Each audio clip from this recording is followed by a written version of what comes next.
Hi, cool. Pat Cummins, thank you so much for speaking to SEN Test Cricket. You just spoke a lot about Grenada there. It's fun coming to a place that very few people know anything about and to just take a bit of the island in before the Test match starts. Yeah, that's right. None of us have been here before. It's a beautiful ground.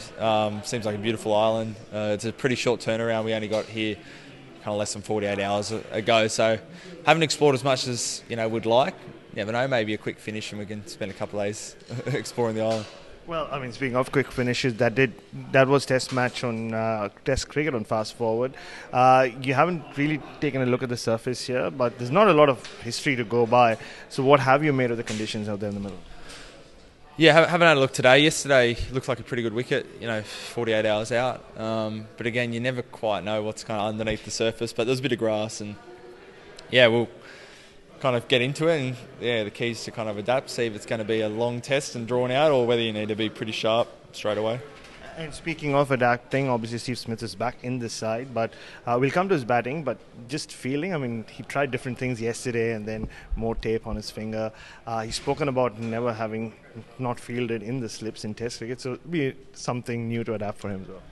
Yeah, that's right. He spent a bit of white ball time running around the field, so he probably won't be able to field in the slips this Test match. Maybe a little bit for spin, but kind of risk reward. Would rather give that finger another week. You might see him at mid-off or maybe fine leg or on the boundary. So that's the plan for day one. Whether he gets bored out there and wants to try and be a short cover or something, we'll wait and see. And just with his batting, I mean, what he brings to that top four, because it was not easy batting last week, and to have three inexperienced players sort of in different positions, just to have him back just gives you that more comfort in a way. I think, any side that Steve Smith's in is a better side for it. Averages close to 60 and scored runs all over the world. So having that guy who can think on his feet, just the class, kind of in the middle order is a huge asset. And it's kind of had a week off and he's come back fresh and ready to go. Rehabbing in New York, but that's apparently the modern trend. Yeah, that's it. Yeah, he got over there and I think he was batting in a baseball cage or something. But, the week before in Lords he looked in great touch, so I'm sure he'll be ready to go.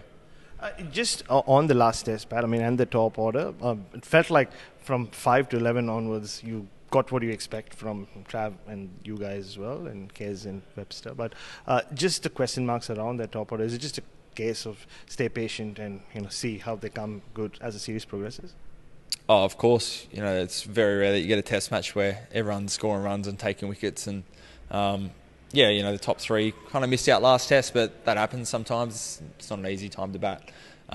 So, of course, they're backing them in, particularly, Greeny and Semi-Conscious, they're quite young, haven't played over here in the West Indies before either. So, back them in. They're training well. They're saying all the right things. So, I'm expecting they'll turn around.